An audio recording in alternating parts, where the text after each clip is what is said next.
Hey YouTube, today I am coming at you with a deck profile. This is the deck sorry, I'm losing my train of thought. I played at locals. I didn't end up entering the tournament just because I didn't have enough time.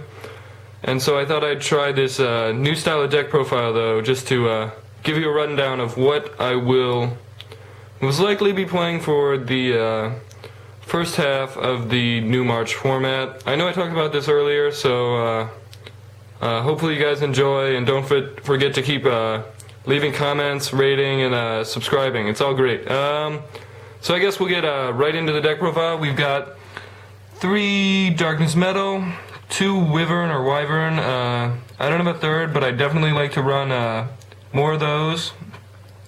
3 Masked Dragon, 2 Exploder Dragon, 1 Delta Flyer. I'd also maybe want to run another Delta Flyer, 1 less Exploder Dragon. I haven't really decided. This isn't the most conventional Disaster Dragon build. You'll find out maybe when you saw the pictures, or you'll find out later in the profile. It doesn't run Quackimero Dragos. I didn't have enough room for them because I added a lot of tech choices, and most of them are light and dark, so it just made most sense to take Quackimero Dragos out. We've also got a Prime Material, just protection and also Chain Burn. 2 Thunder Kings. I think it's a nice tech choice, and I haven't had any problems with it. I always enjoy drawing into it. It's never like a bad card to get, so I definitely run 2 of those. 2 Effect Veiler, 1 Maxi, just, you know, considering the format, it's always worth running. 1 Sangan for searching. 2 Spirit Reaper, good protection against Dino Rabbit, among other things, and he also serves as dark fodder for BLS.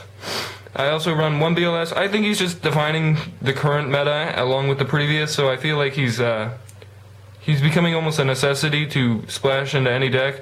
And you do run a fair number of light and darks, and since you run so many you run 3 Darkness Metal, you're usually able to part with 1, which can then serve as fuel for BLS. I also run 1 Gores. If you drop him early game, he can get you off to a good lead. So I think he's also a very good card that you should consider splashing in any deck. Onto the spells, that was the monster lineup. I think there are 22, I want to say, monsters. We've got Gold Sark, obvious. Future Fusion, it's a staple in a dragon deck. 2 Forbidden Lances, which I originally wasn't running, but I recently picked them up, and Forbidden Lance, in my opinion, is now becoming a staple of this format just because it protects you from so much, and it also serves as battling protection, like during the battle phase. So yeah, I think everybody should consider running 2 Forbidden Lance in almost any deck. It's really a great card and becoming a staple. I think a lot of other players are also realizing that. We've got 2 Pot of Duality, obvious draw engine, not draw engine, but just searching out Future Fusion again. Next we've got a Heavy Storm, 2 MST, or Mystical Space Typhoon. I don't know if you guys prefer how I say that. But obvious trap removal. I was considering a 3rd MST, but I just decided to decide it instead. Then we've got a Mind Control, Reborn, and Dark Hole, pretty much all staples. Next up we've got Solemn Brigade, 3 Solemns. I'm considering not using Judgment, just I don't know, I don't find it as helpful every time I draw it, but definitely keeping the 2 warnings. Ugh, what's that? Next up we've got Mirror Forest, Dimensional Prison, standard monster removal, then a Starlight Road, Torrential, Call of the Haunted. I want to play more Call. If I find room, I'll definitely throw it in. Like, if there's anything I see I can take out, then I'll add a 2nd Call also. So I mean, there's a lot I want to add, but I just don't have room for it because of my tech choices. But with the tech choices, I feel they're more helpful than they are hurtful, so I'm obviously going to keep them in.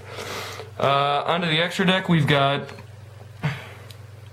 1 Leviair, 1 number 30 Acid Golem, 1 number 17 Leviathan, 1 number 39 Utopia, 39 Utopia Ray. You can use Mind Control on your opponent's Utopia, then just overlay your own. So, I mean, I think he's a good card. I have the room for him, so I just threw him in.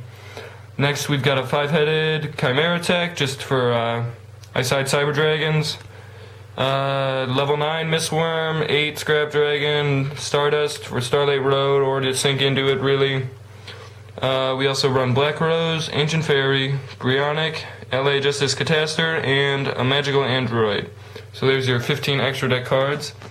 We've got 2 tokens. Alright, so onto the side deck. We've got a Grand Mole, Double Cyber Dragon, DD Crow, decided 3rd Mystical Space, 2 Prohibition, which some people may wonder, because I know some people in my locals were wondering. Against any of the current big 3 meta decks, Prohibition works just because you can, like, say, I don't know why I'm blanking. It was a long night last night.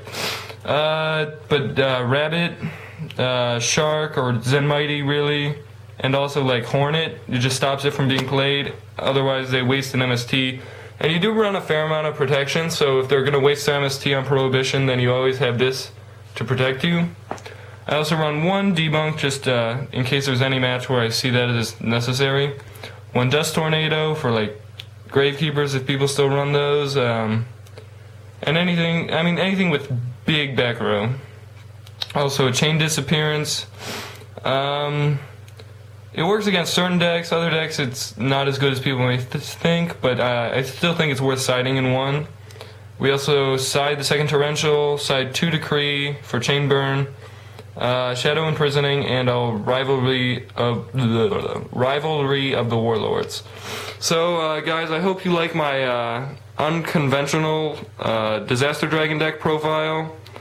Don't forget to rate, comment, subscribe below. I know you guys really like these deck profiles, so if you want to keep seeing more, make sure to keep doing that. Give me more incentive. Also, give me feedback. I really enjoy when you guys leave comments and show your interest. So, peace, YouTube.